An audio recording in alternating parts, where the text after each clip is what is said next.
Welcome to the Wildverse podcast, where we introduce you to the wild world of taxidermy, a place where artists and hunters collide. I'm Ashley. And I'm Heather. Today's episode is going to be all about animals that are illegal to possess and those that have special regulations. We did our research and we are excited to share things that we learned. Yeah, there are so many animals that have special regulations, so it was hard to narrow it down, but we tried to pick the ones that we as taxidermists will most likely encounter, and maybe we even threw in one or two that were just fun to learn about. So, all of that being said, Ashley, would you like to start us off with the first regulated animal of the episode? Sure, I'd like to start off with the most common animal that we as US citizens know that we cannot touch. That would be the American eagle. That includes the bald eagle and the golden eagle. Yes, so I'm not sure of anyone that doesn't know that they're a big, like, no to touch, possess, or even have a feather from. Yeah, that's kind of like what you think about when you think of stuff that you can't have or you can't touch, you can't have any pieces of them. Eagles, they're super protected. So let's see. So eagles have different regulations than other birds of prey. It's like eagles are treated super differently than other types of birds we're going to talk about. The US Fish and Wildlife has a good article explaining the laws regarding eagles and Native American rights to eagles. The article is called Possession of Eagle Feathers and Parts by Native Americans. I'm going to read a little bit of this article. It's super factual, super just has what you're looking for in terms of what you can possess and the Native American laws regarding them. So, eagles are directly protected under two federal laws, the Bald and Golden Eagle Protection Act and the Migratory Bird Treaty Act. These laws generally prohibit the possession, use, and sale of eagle feathers and parts, as well as a number of other activities. Such restrictions help ensure the future viability of eagles in the wild. The U.S. Fish and Wildlife Service, however, has long recognized the religious and cultural significance of eagles to Native Americans and works to accommodate those special needs. So, the service operates the National Eagle Repository as a clearinghouse for eagles and eagle parts to provide Native Americans with eagle feathers for religious use. So the repository collects dead eagles salvaged by federal and state agencies, zoos, and other organizations. Enrolled members of federally recognized tribes, as established under the Federally Recognized Tribal Act, may obtain a permit from the service authorizing them to receive and possess eagle feathers and parts from the repository. Permit applications must include certification of tribal enrollment from the Bureau of Indian Affairs because demand is high. Waiting periods exist. Native Americans may also legally possess eagle feathers and parts acquired through certain other means. Such items include any owned before eagles were protected by federal law. So for bald eagles, it was 1940, and for golden eagles, it was 1962. And so if you had feathers and parts passed down within a family, you can keep them within your family, basically. Hmm. Native Americans may wear feathers legally in their possession or make them into religious and cultural items for their own or tribal use. They may transfer feathers to tribal craftsmen to be fashioned into objects, but no money may be received for the feathers, but craftsmen may be compensated for their work. So you can pay people for the labor, but not the actual feathers. You can't sell the parts. But it sounded like you have to be a tribal member to do anything with them. Did you find anything Yes. out? Like, you can't be an English person that does something with them for the tribal person, for the native. Everything I've found is no, that if you are, white, you can't be hired by a Native American to taxidermy an eagle. As far as I can see, that's a no. Hmm. Okay. All right. Yeah, that's what I was mainly curious about. Like, they can get the permit and they're able to have them, but like, can they contract a taxidermist? I guess they can as long as it's a native taxidermist. Yeah, if that taxidermist is Native American and they have documentation of that, if they have a roll number or something, then yeah, they could in theory. This next paragraph says a little bit more about that. It says Native Americans can give feathers or other eagle items as gifts to other Native Americans and may hand them down within their families. They may not, however, give them to non-Native Americans. So you can't even be gifted something from a Native American. Hmm. Does that make sense? Okay.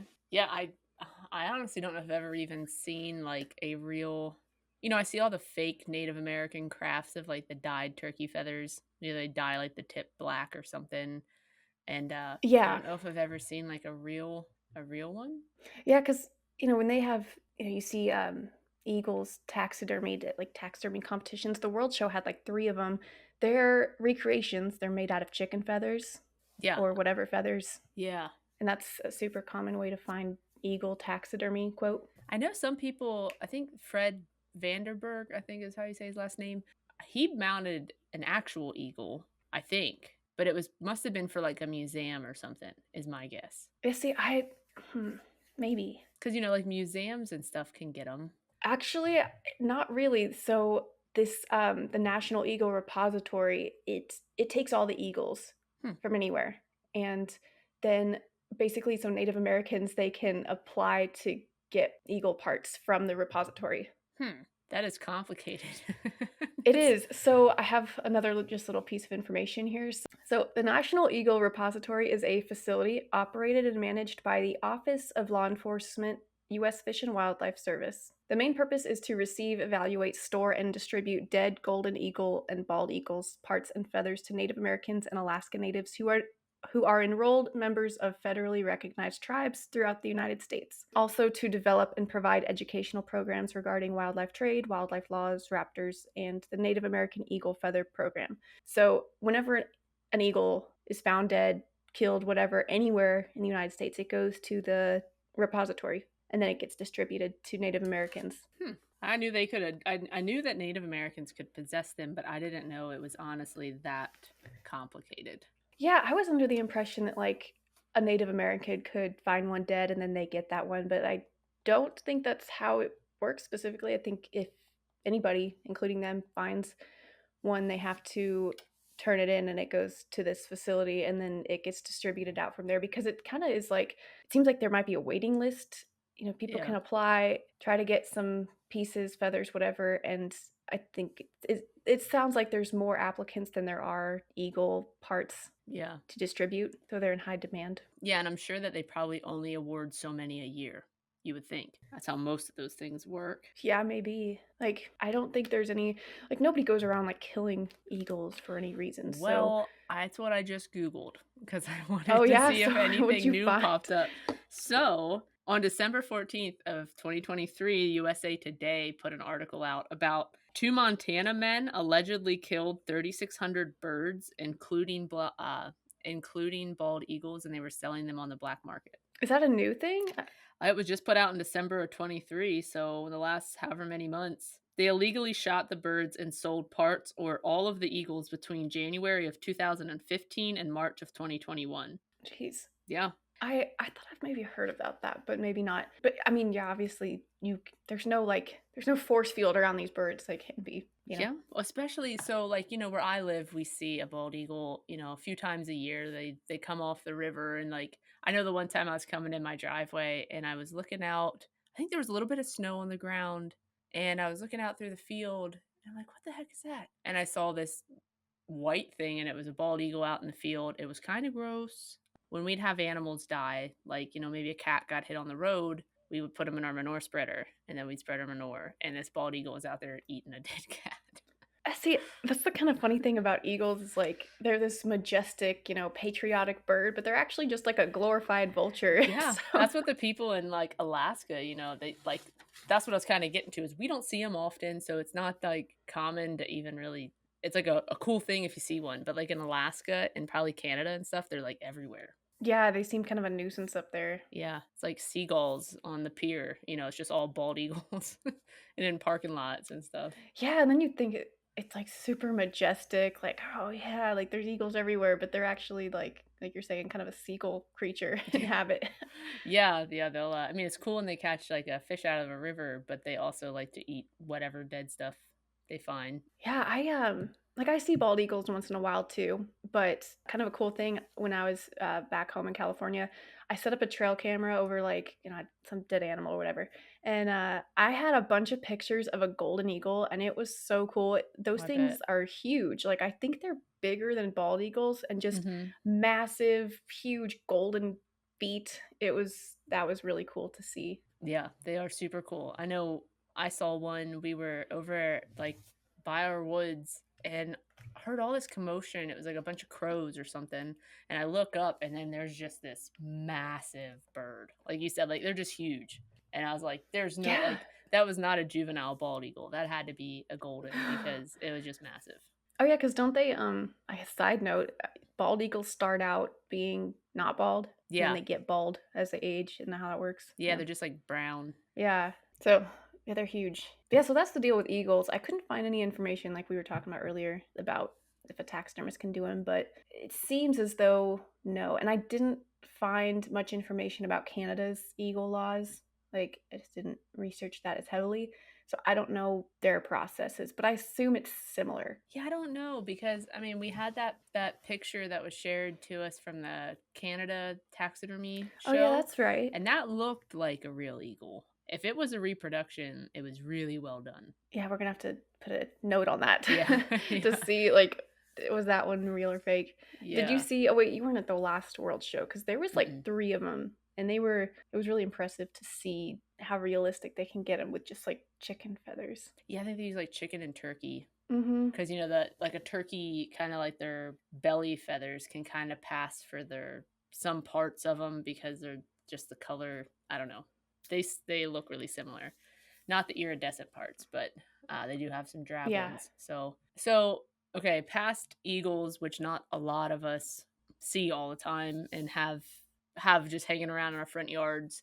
What about other birds like owls, hawks, and songbirds?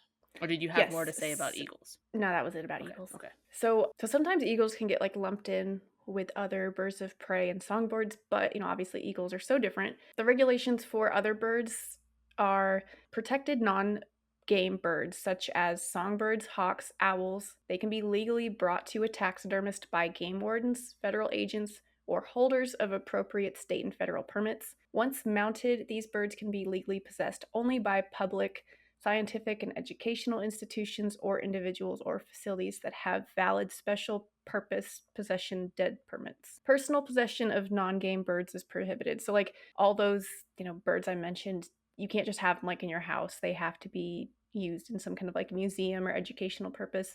But actually, English sparrows, common starlings, and feral pigeons are not native to the US, so therefore they're not protected by federal law. Yeah, yeah, you can shoot all of them that you want for the most part and do whatever you want with them. But yeah, the songbirds and owls and stuff, I know I've dealt with them for like the education centers and nature centers and stuff. So like it's cool to see them up close. They would pretty much bring you like their salvage permit and you'd hold on to it, and they brought me like this gigantic bag of birds that I had to sort Oh. through and like label, and I'm not a bird person, so I really had to, like, do my research, and I remember there was a hummingbird in there that was just beautiful, and the cool thing behind it was that it was actually a hummingbird that's more native to, like, the West Coast, and somehow it ended up over here on the East Coast, and, like, I don't know if it ran into somebody's window, they found it dead somewhere, and, that was super cool. Why was it different colored or something than the Yeah, ones you like, it was have? just whatever. I don't even remember what type of hummingbird it was, I just remember that it was like I could tell by the color, and it had, like, the one little special marking on it that differentiated it from other ones. Oh, Yeah. that's cool. Yeah, but the only reason I could have them was because I had that salvage permit from those places, and, we do the work and then just get it right back to them, and they get to keep them, educate kids, and all that good stuff.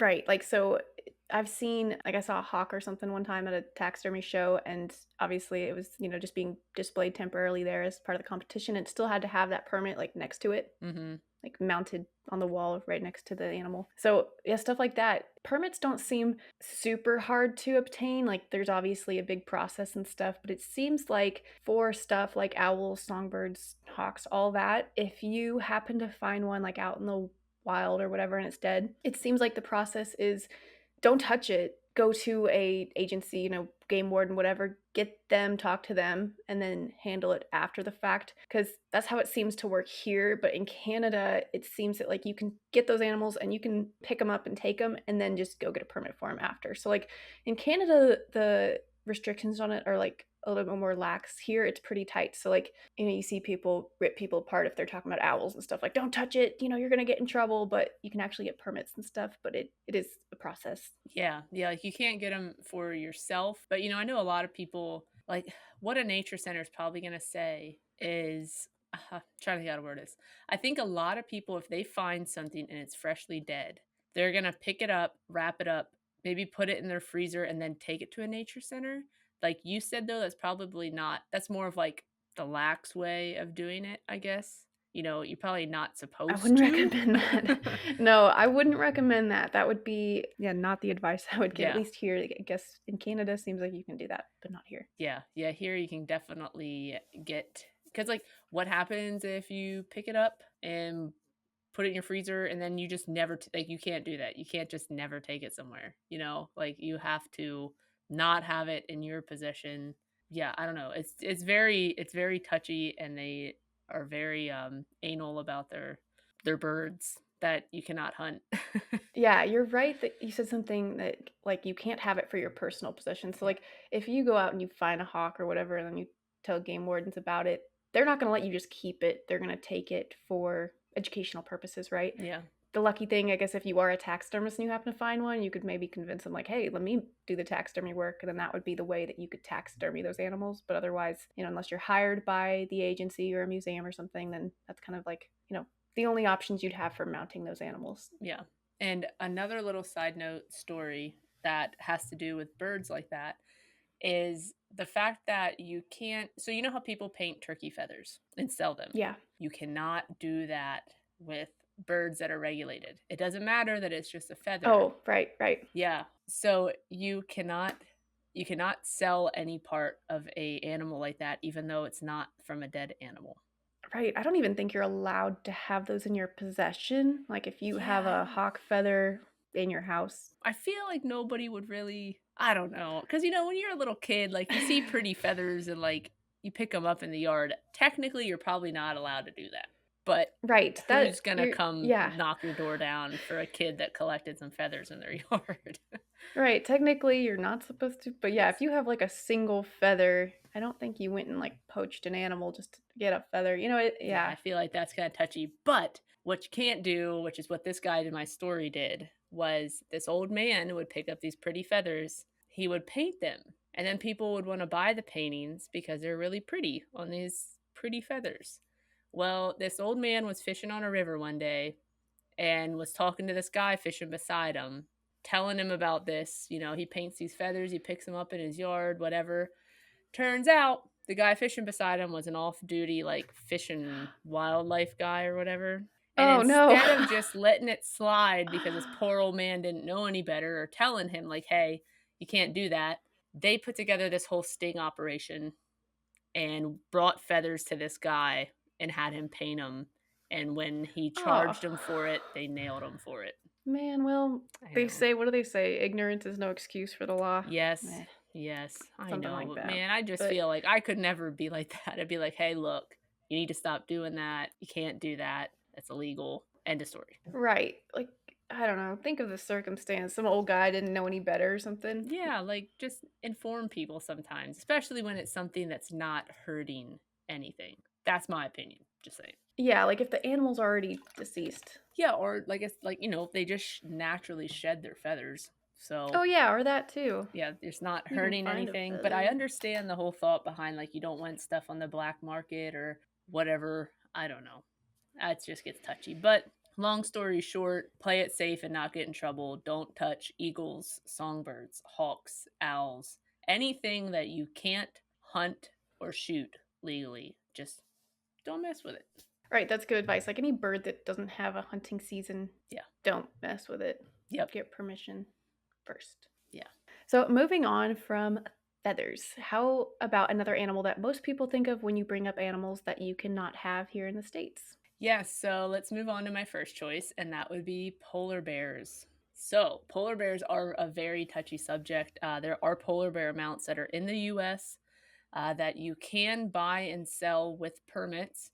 So, they are actually regulated by the Marine Mammals Protection Act. I guess because they live like on coasts and they feed on seals and such that they are regulated by them. It's not by any kind of I don't know. I thought it was strange that they were regulated in a marine mammal thing. Right, not like the US Fish and Wildlife. Yeah.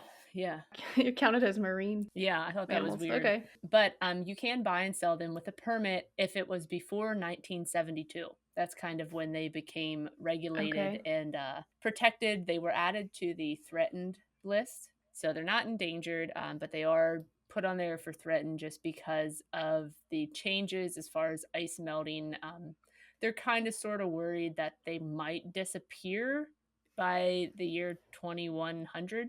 Like go extinct. Yeah, I mean, that's kinda what some people, are kind of they're kinda guessing that maybe by the year 2100, there won't be any more polar bears. But that gets, like, on a touchy subject. Yeah, it's a little bit controversial, right? Yeah, so, like, when I Googled what the polar bear populations were, it brought up this, like, kind of fact checkers site, and when it got to the bottom, some people claim that polar bears, there are more than ever.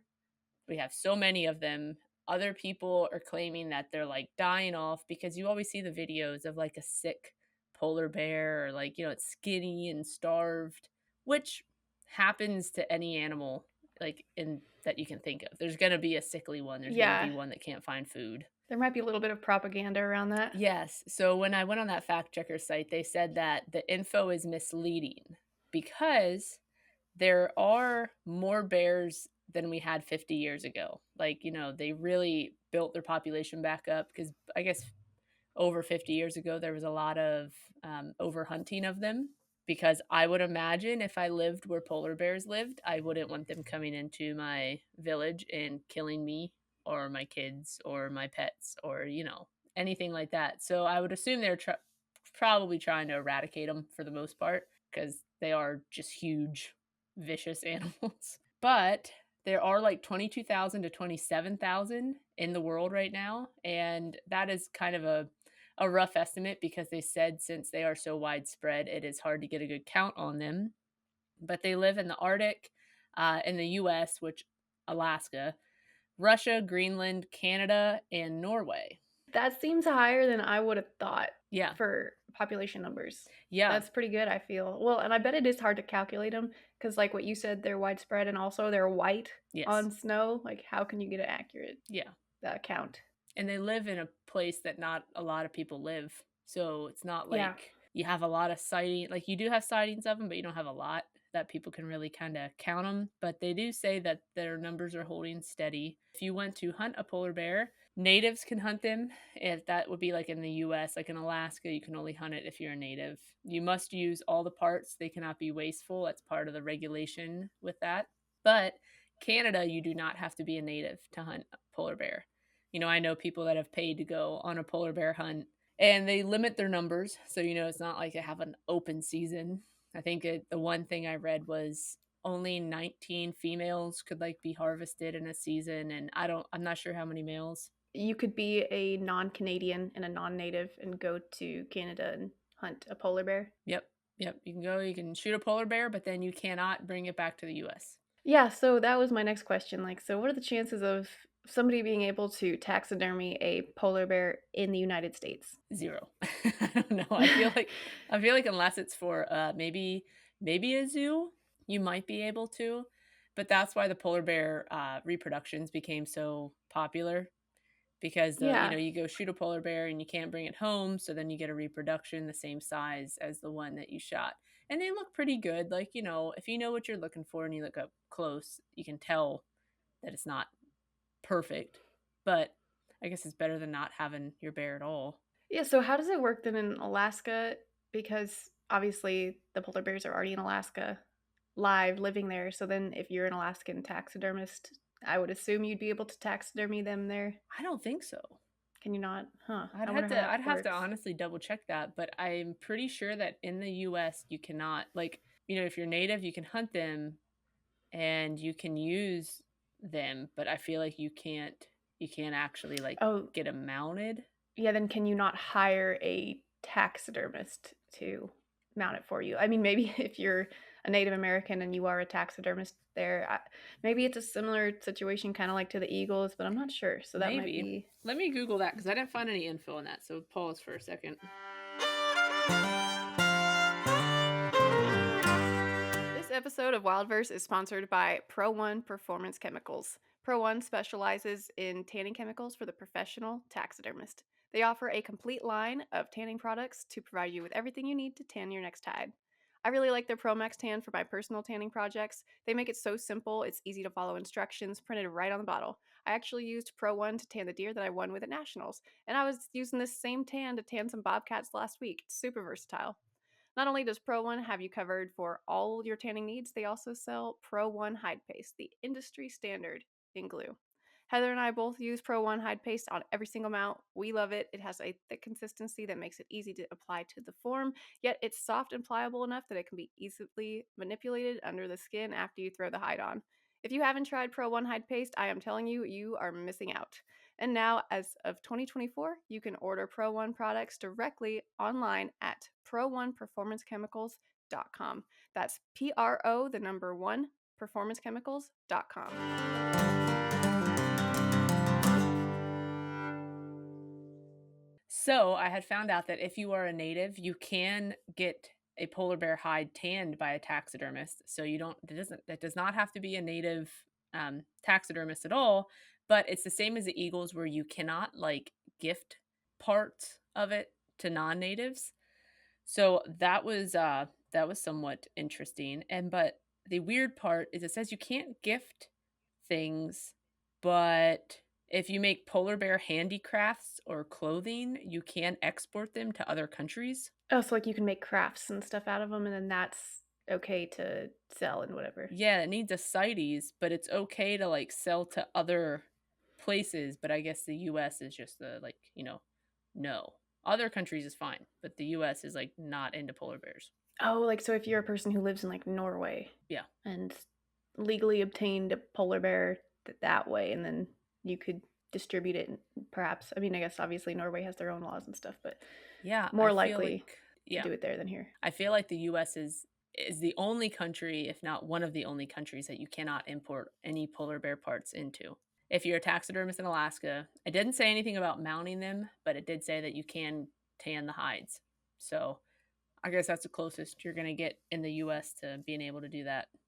So, like, yeah, if you were in Alaska, you can't be in Alaska and then ship the polar bear to the lower 48. Yeah, that's what it sounds like. Yep. Yeah. I know I've Okay. heard of a lot of like big trophy hunters having lodges in Canada and stuff so that they can, hunt polar bears, and then they'll have like a Canadian trophy room lodge Oh. so they can keep their polar bears. And then you had mentioned something about a warehouse idea. So I don't know where I heard this from. I think it was in a podcast somewhere, but allegedly there's like a warehouse at the border of Canada and the US, and it has like 40 some odd polar bears there, and it's just on like a standby permit basis to import them into the United States. Hmm. So I had heard if you had enough money, you could maybe get them into the US. So maybe that's like maybe there's some sort of little backdoor I feel like that's not true, but it's possible. I feel like with money anything's possible.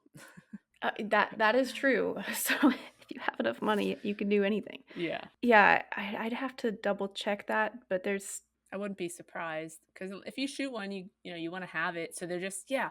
I think I did hear that because it's something like they're waiting in case the law changes. maybe that's it. Something Like like that. Like yep, they're on standby for some reason. yep. Like once the law changes, then they can like strip them in and do something with them. But until then, if you ever see a polar bear hide for sale, it's got to have documentation and permits saying that it was done before 1972, or you cannot buy it. I know I had an Inuit message me one time. Maybe it was the government trying to get me in trouble, but Oh, they messaged me and they're like, it was a sting operation. yeah, they sent a picture of this Inuit guy with a polar bear and asked if I would be interested in the hide. It was like $1,500, and I'm like, I feel like I can't do this, so no. This seems suspicious. Yes, that would be very suspicious. Huh. So, yeah, chances are I probably can't taxidermy a polar bear here, like you were Yes, saying, but there is a lot of cool replicas out there. yeah. So, we're talking about polar bears. Staying on the bear topic, what about the fascinating topic of panda bears? Yeah, I don't know a whole lot about panda bears, so you're gonna have to kind of fill me in on what info you collected. Yeah, panda bears, they've got some crazy laws regarding them too. So there's something called the panda diplomacy The panda diplomacy is the practice of sending giant pandas from China to other countries as a tool of diplomacy and wildlife conservation. So from 1941 to 1984, the Chinese government gifted pandas to other countries, but since 1984, they have been leased rather than gifted due to a policy change. So basically, all pandas in zoos around the world are on loan from China. I wonder how much they charge for this loan. That's a great question. Let me give you some more information. So, the standard lease terms include a fee of up to $1 million per year and a provision that any cubs born during the lease period would be the property of the People's Republic of China. So, since 1998, because of a World Wildlife Fund lawsuit, the U.S. Fish and Wildlife Service allows a U.S. zoo to import a panda only if the zoo can ensure that China will channel more than half of its loan fee into conservation efforts for the wild pandas. So, like the Hmm. U.S. Fish and Wildlife Service, they won't let zoos in America loan or lease the pandas unless the funds go to wildlife So, conservation. like, the money that they're paying for the lease, they're proving that it's going to something good and not just in their pockets Yes. type of deal. Yeah, exactly. So, like, it's not just going to China, like, it has to go towards panda conservation. As of right now, Atlanta in Georgia is the only zoo in the United States that has pandas. They have four pandas, and Hmm. their contract expires this year, I believe. So, they may return to China later this year. Like, that's kind of been undetermined so far. But in February of 2024, so this month, or so last month, the China Wildlife Conservation Association announced plans to send a new pair of pandas to the San Diego Zoo as early as summer 2024. So, nearly 5 years after the zoo returned its pandas to China. Huh.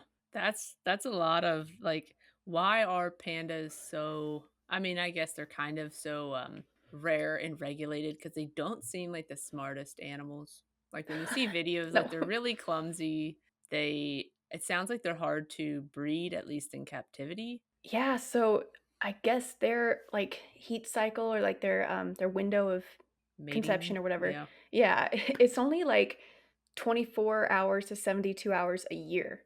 Like it's a super narrow window. And then like you're saying, they're not the most like, resilient animals. No. I guess they're bad mothers. Like they don't Okay. take care of their young very well.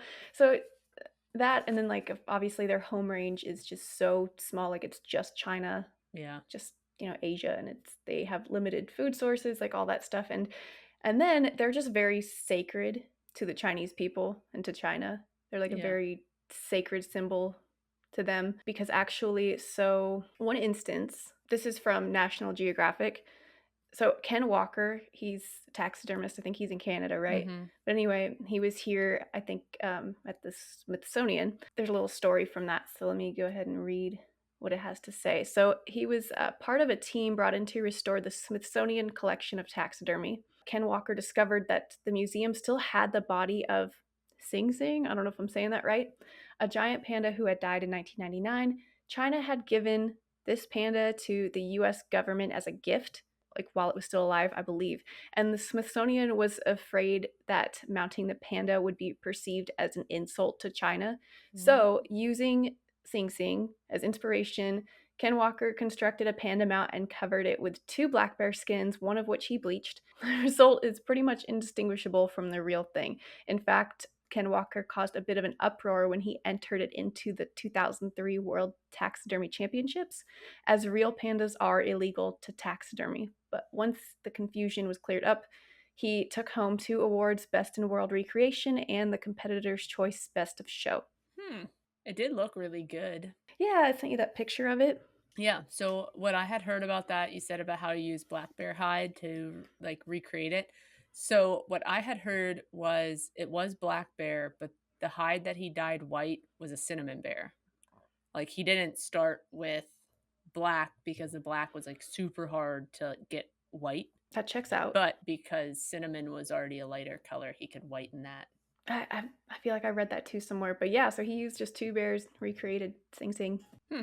Because I guess if it was real, it sounds like China would get like super mad. Like that would be a huge insult. Might start World War III. I don't know. Oh geez, So over a panda, could just you a imagine yeah, that? just a panda taxidermy Yeah. mount. So the chances of taxidermying a panda are like 0 beyond 0 because not only, like, can you not just get a panda very easily, but even the ones that are in zoos are still owned by China. Yeah. So, that leads me to what could possibly bring up World War III, is have you ever heard that pandas are, like the people who think pandas are a conspiracy and they're not real? Pandas aren't real. Yeah, have you ever I heard have that? not heard that one, no. Yeah, that was, like, a whole thing there for a little while. I don't believe it, but Are they spies or something? can you imagine the dedication to live in a panda suit and just spy? Like, sit in a zoo all day and just pretend like you're eating bamboo. No. That So, I never know. guess I guess where it kinda came from was that, they were talking about how pandas are so hard to breed in captivity and their movements are a lot like humans. Like, so one of the theories was that they were like people in panda suits and China was just, like, making this whole thing up. No way. And the Oh other god. one was that they were, like, lab created or something because 'cause they're so stupid. And I think the third thing was actually somebody did fake a panda. They took, like, a sun bear and dyed it. It was in Taiwan or something and faked it as a Okay. panda bear. But, yeah, Like they, bleached its hair I and guess so, that poor bear. Could you they probably had to, I guess, tranquilize it to do all that, but oh, for sure. That yeah. haven't heard that one. I've heard other conspiracy theories about the, realisticness of animals. Yeah. Yeah. But, that's funny. I maybe it checks out because, like I said, Atlanta's the only place in the US that has panda bears. Hmm. It's weird. What is up with Atlanta? Because I went to the Atlanta Aquarium before, and I think they were, like, the only place that had a whale shark at the time. What Oh, I don't is know. so special about Atlanta? Like, middle of Georgia, why? I don't know, maybe just it's so big, like, I Atlanta's guess. huge.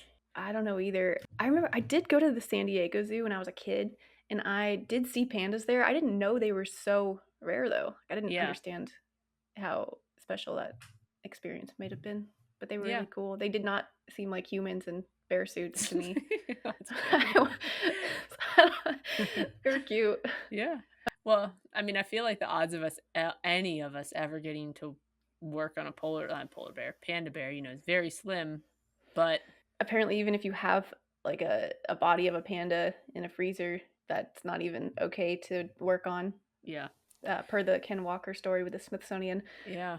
But, just in case there's that one taxidermist that maybe some black market Chinese person tries to sell you a panda bear, just say no, because you'll probably Yeah, get hunted down. And I don't even know if the US government would do anything to you, but I bet the Chinese government would. it would hurt the panda diplomacy. Yeah, yeah, we don't wanna mess with that. So okay, so let's move on to another animal that is actually very native to the US, flying squirrels. I picked this one because it holds a special place in my heart after I challenged my micro taxidermy skills on mounting one for a competition back in 2022. Yeah, that was a neat little mount that you did. Like, I really liked the setup you had and everything. Little squirrel in the flying position. Yeah, that really tested my eyesight and my, injection skills and stuff, but, they're somewhat complicated of a thing to say that, like, you cannot have here in the US because all the states vary in their laws, and we have a few different species that call it home. Some are on the endangered list, and some are extremely hard to tell apart.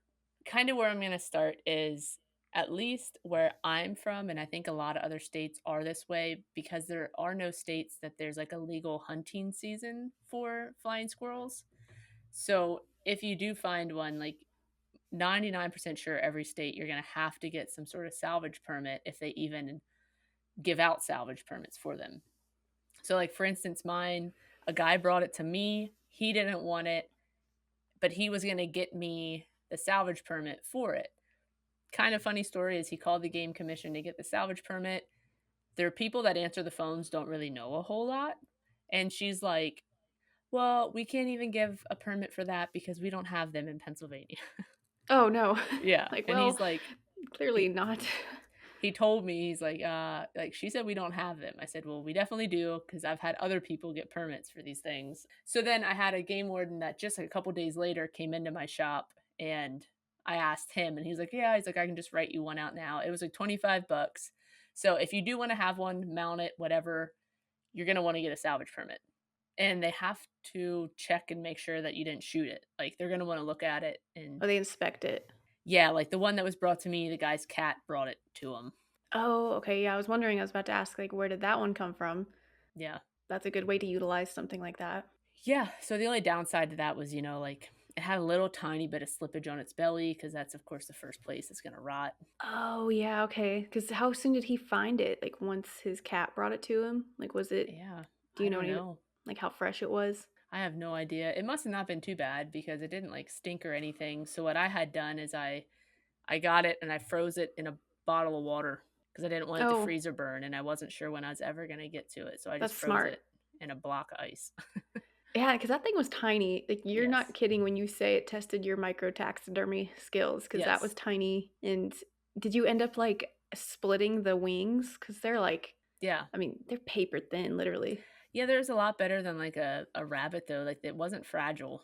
Really? Yeah, it was pretty Huh. much, you can do it with your fingers, it was pretty tough. But, yeah, I mean, like, its little feet were, like, smaller probably not gonna focus, smaller than, like, my pinky nail was how little its little feet were, so they're just tiny, tiny. But anyways, on to a little more about them if you ever do want to taxidermy one or possess one.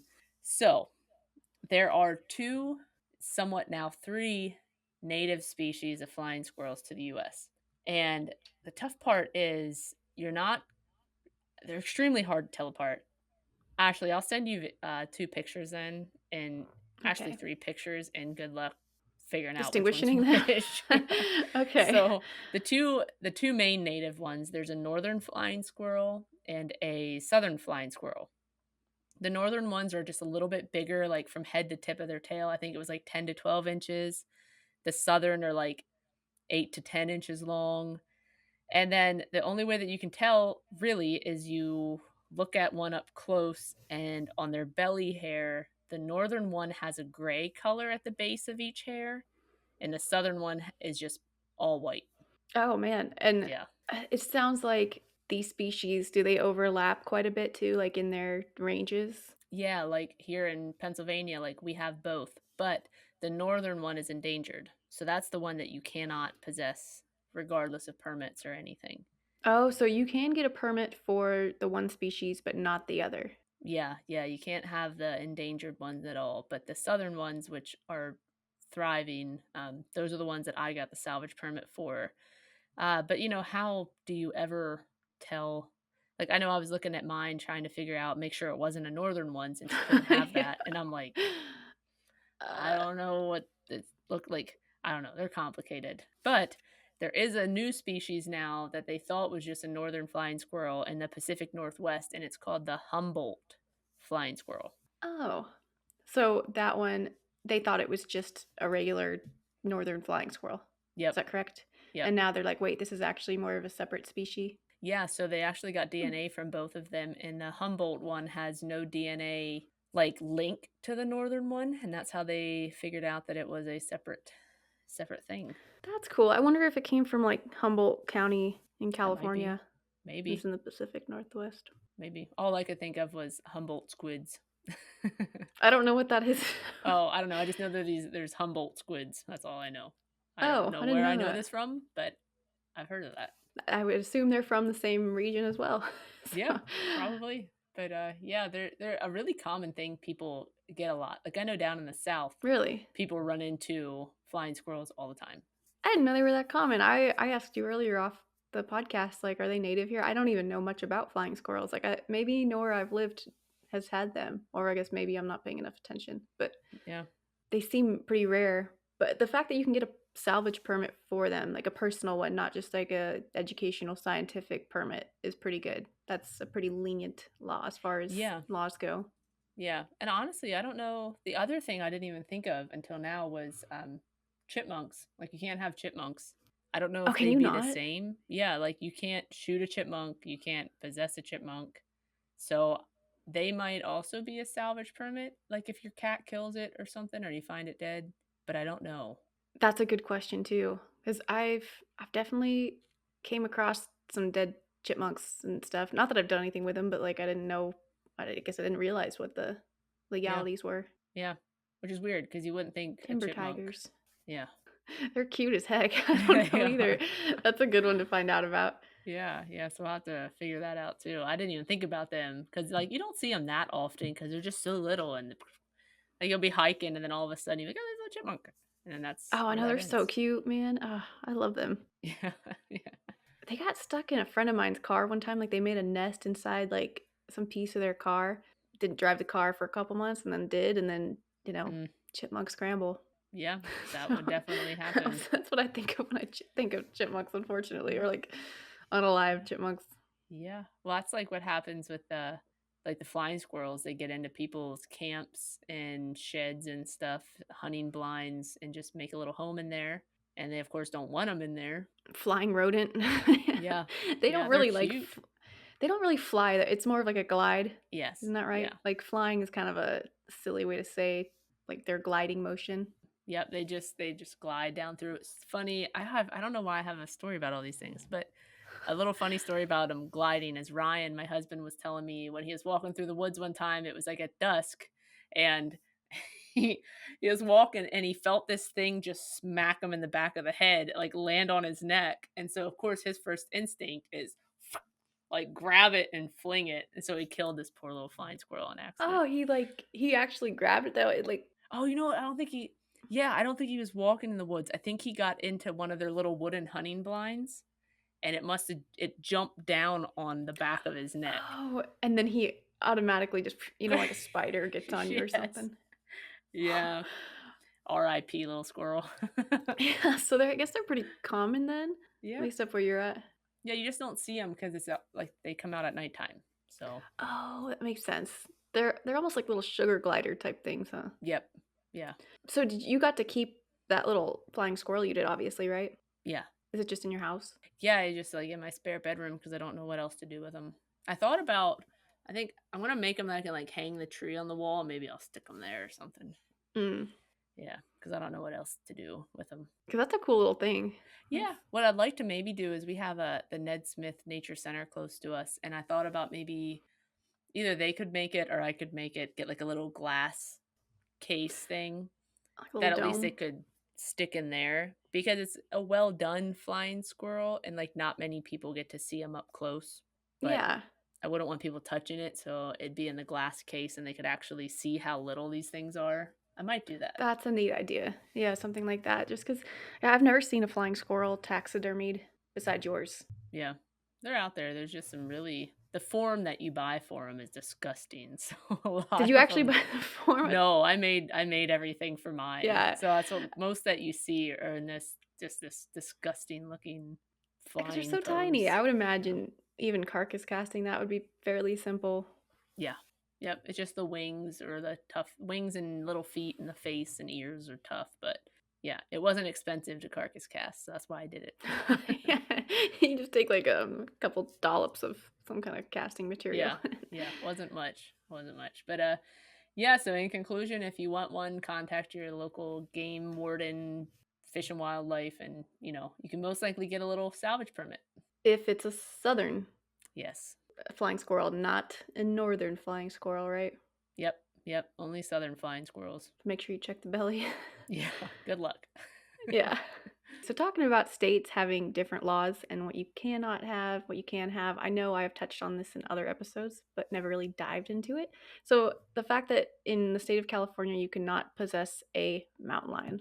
Yeah, tell me about that, like, what's the story on that? So the passage of the California Wildlife Protection Act of 1990 by California voters established that mountain lion are a specially protected mammal in California. It is unlawful to possess, transport, import, or sell any mountain lion or part or product thereof, so including taxidermy mounts.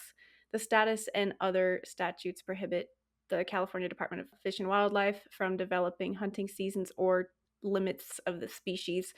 The act established certain exemptions from that prohibition, such as mountain lions may be preserved, or such as mountain lions may only be harvested one if a depredation permit is issued to take an individual that has killed livestock or pets, to preserve public safety, or to protect federally listed bighorn sheep populations. So basically, That's a lot of words, but mountain lions in California, there's a total ban on not only hunting mountain lions, but importing mountain lions. So Hmm. even if you're a California resident and you kill a mountain lion in another state such as Idaho, you cannot import any parts of that lion into California. So taxidermists are able to taxidermy lions, able to mount lions in California only when they are working with Fish and Wildlife here in California, only if there has been a mountain lion that killed for depredation or some other reason, like if it was found dead. So, a misconception Hmm. a lot of soft California people have is that these lions are living peacefully and enjoying freedom from being hunted in California. But truly, lion populations are growing, which causes lions to encroach further into human inhabited areas, in which the lions become a nuisance or a danger. They're affecting pets or livestock, and they are subject to be killed by a trapper who works for the state. So, and that's a pretty common thing, is like lions do get killed pretty often in California. They're just not killed by hunters. It's killed Hmm. by people who work for the state. Which is a bummer because the hunters are the ones who are going to value the animal more than, you know, just getting rid of it and put in a compost pile or whatever they do with them. Yeah, so, like, the thing is, these trappers come in when this animal has already become a nuisance, right? So, like, now it's being killed for reasons unrelated to, like, conservation. It's just a nuisance animal or whatever at this point.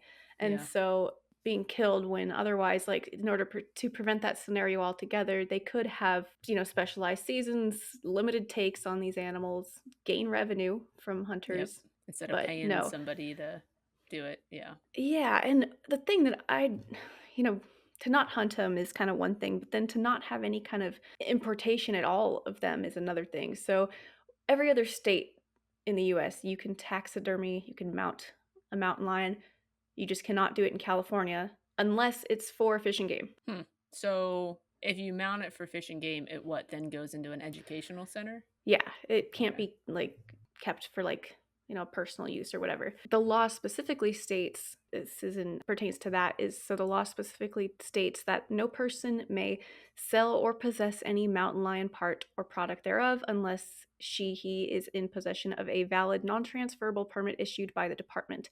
A permit shall be issued by the California Department of Fish and Wildlife with the following stipulations. So, number one, any person who can demonstrate that the mountain lion part product thereof was in his or her possession on or before June 6, 1990, or two, a nonprofit museum or government owned facility generally open to the public, or an educational institution for display, exhibition, or storage, or for a scientific or educational purpose as determined by the department. So that's a lot of words to just say you can have a mountain lion if you already had it before 1990, or if it's going to go into some kind of scientific display or educational display as determined by the department. Hmm. Yeah, that would really suck to live in California and go shoot a mountain lion. I mean, I guess you wouldn't go on a mountain lion hunt then, because I don't know. I mean, I don't know. It's kind of like the people who go on a polar bear hunt and can't bring it back home. Yeah, exactly. Very similar to that. Like, it's just unfortunate that, like, you can't even, as a taxidermist in California, be hired to mount mountain lions, even like for out of state customers, Yeah. or anything like that. There's tanneries in California, they're not allowed to process mountain lions either unless it's under those special circumstances. Hmm. So it's just unfortunate. It is very unfortunate. That would be like such a bummer. It reminds me a little bit of there's a regulation in Florida that you can't buy or sell or have any black bears. Oh yeah, there's something weird about that too, isn't it? Yeah.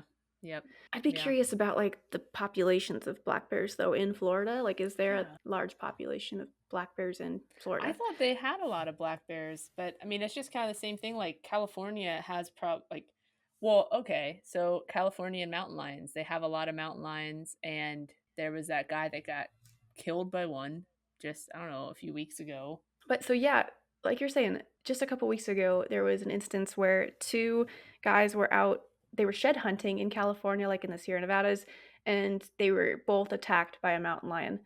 One of them Hmm. unfortunately passed away, and the other one is, like, severely injured, and it sheds some light on the way that these animals are not being managed well in California, and the lions have, like, a lessened fear of humans. So that's another reason, like, yeah, it's kind of like a offset reason, like, why they should be maybe hunted and managed and stuff, but it is, like, a real reason that, like, these mountain lions are going to continually lose the fear of humans. And then that only adds to the fact that they're encroaching on human habitat or Yeah. human inhabited areas, I guess you should say, and further cause a nuisance, further become a danger to people. It seems like a lot of mismanagement and like just I obviously like experienced that when I lived there and like kind of dealt with it firsthand about like how mountain lions were handled and stuff. Like it's just it's just so frustrating how it's just so concrete. It's a total ban. Like there's no chance of importing mountain lions and no Mm. chance of just any kind of management. Yeah. Yeah, it's definitely a huge bummer. That seems like there's such a soft spot in people's hearts for big cats. So things like this happen because they don't want to see them killed. But like you said, they are still being managed, just not how they probably should be. So, Yeah. So and another like so California they also just banned bobcat hunting, but you can still have bobcats and you could still import bobcats. Like if you were to oh, kill one out of state, you can bring one back in. That's fine. Just mountain lions are a total ban. hmm. I feel like feel very personally attached to this issue, and so I every time I think about it, it makes my blood just boil a little bit more. Yes, I know you're very passionate about the Colorado Yes. mountain, Colorado, California mountain lion Yeah, I am. ban. Yeah, It really grinds my gears so bad. I don't blame you. I don't blame you. So, first of all, I guess I should ask: is there anything else you want to say about that? Then, No.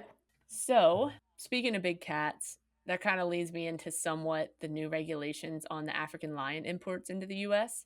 So I don't know what you know about it. I was always under the impression that you can't import any African lions. What do you like? What have you heard about it? Have you heard anything? I was under the impression that there was like some new regulations on it about African lions, but I actually have like super limited knowledge on African lions at all. So that could just be me coming up with an answer in my mind. Okay. So I don't know. I guess because you see African lions like mounted, obviously. Yeah. And so are those animals that came from like zoos or like independent owners here in the US? Like they weren't imported? No. So, what this actually was, so I was under the impression that you just weren't allowed, like they're trying to get rid of trophy hunting in Africa, is what I thought. Yeah, the trophy hunting. Yes. But that was not the case. So, apparently, what used to be the case was that in Africa, most lions that were hunted and brought back to the US were captive bred. So they were just, breeding them in captivity, letting them out. Hunters would shoot them. So it wasn't like building up the wild population at all. So what this ban did is it banned all captive bred lions from being imported, which then discourages hunters to go over there and shoot captive, which means that there's more money going into funding wild lions because of course Okay. hunters are going to fund the conservation of these wild African lions, and that didn't happen when they were just paying people who raised them in cages, pretty much. Yeah, I guess I could see where that's coming from, but then I also wanna think, well, it's not like you can really high fence in it, right? So it's not really like they're on one of those high fence ranches? No, but I think they would kind of release them like shortly before the person would hunt, Yeah, and they probably weren't really roaming very far. So, make it like a canned hunt type yeah, thing. yeah, So I could see where that could pose an issue. yep. I guess if that's the case, then yeah, but I just wonder like what exactly they're calling captive raised lions. Like what is the rules regarding that? Because most animal not most, I don't know, but like a lot of animals that you get in Africa are from like ranches that own the animals. And are Yeah. those considered captive animals? I think they are for like all the plains game. Like they're considered Yeah. like a high fence, but I guess since all those animal numbers are like so high and populous in the wild population of them, they aren't really worried about the high fence, plains game, antelope, things like that as much as the lions that I don't think their numbers are low. They just wanted to make sure that it encouraged other countries who might otherwise want to eradicate their lion population, like the wild population. It Mhm. encourages them to actually put a value on this animal's head, kind of, and Yeah, put money into okay. growing. Yeah. I see. I could see how that would make more sense then. I guess had no idea about that. Yeah. and you hear about bans and you think like, what the hell? Like, why are they banning animal hunting? But that does make sense. I could see where like a country they might have like a nuisance lion population, and so that's like a danger to people, and like there's such a Mhm. huge reason for them to want to like eradicate lions. And then if it's just easy enough to put a lion in a pen and then still get still sell the lion via Yeah. hunting. Yeah, I always thought it was a bad thing, but it's actually a really good move as far as growing they're doing it for trophy hunting pretty much. Yeah. So I guess back to like the importation laws of it. So you can import a lion that was wild, not Yeah, so captive if yep, bred. if it was, so there's proof that the lion was wild and or that had a wild like a wildlife plan, like money from that went towards funding the wild population type of deal. Oh, it's like it went towards the conservation of Yeah. lions specifically. Yeah. Gosh, that can get Yep. tricky. No wonder it's like seen as just a ban because that probably can get tricky and then you got to prove everything and it just becomes such a hassle. Yeah.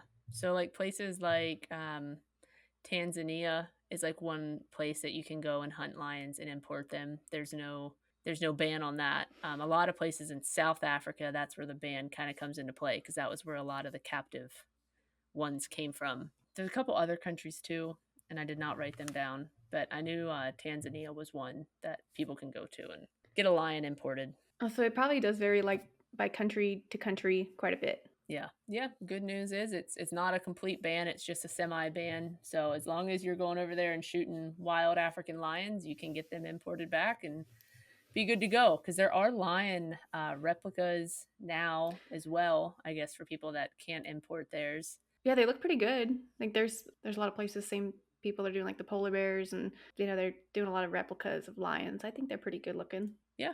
Yeah. They're pretty neat. And of course, most of them all have big, beautiful black manes. They're Yeah, not they're not like, like not a scraggly looking yes, yeah. lion. Which is what you do get a lot of times with the wild ones. They're not raised in a pen till they're I don't know, how do I want to say this? If you can breed your lions, like pick out your genetics, you'll breed beautiful black maned lions. They don't have to be old. It's just a genetic trait and that doesn't happen in the wild. So you're kind of unknown what you might get.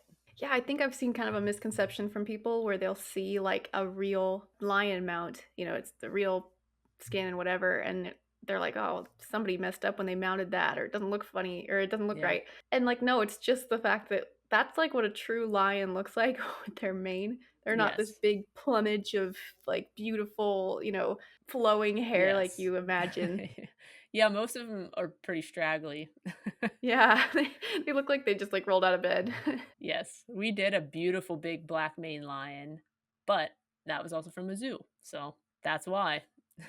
I guess if it's just from a zoo, you would just need like a standard process of getting permission. Yeah, yep, yeah, That's it'd be that's probably whatever pretty standard. permits. Yeah, whatever permits you get from there. Yeah, so if you have hunters wanting to go and bring their African lions back, just instruct them they have to go somewhere where they are wild or prove funds go towards the wild, I guess, conservation of lions in Africa. Yeah, that's great info. I did not know like any about that. So Yeah, I learned something new, so hopefully you guys did too. yeah, for sure. We covered a lot. So Oh, yes, we did. It got a little longer than I thought. I'm glad we just stuck with 3 animals each. oh, I know. Instead of like five. That's But awesome.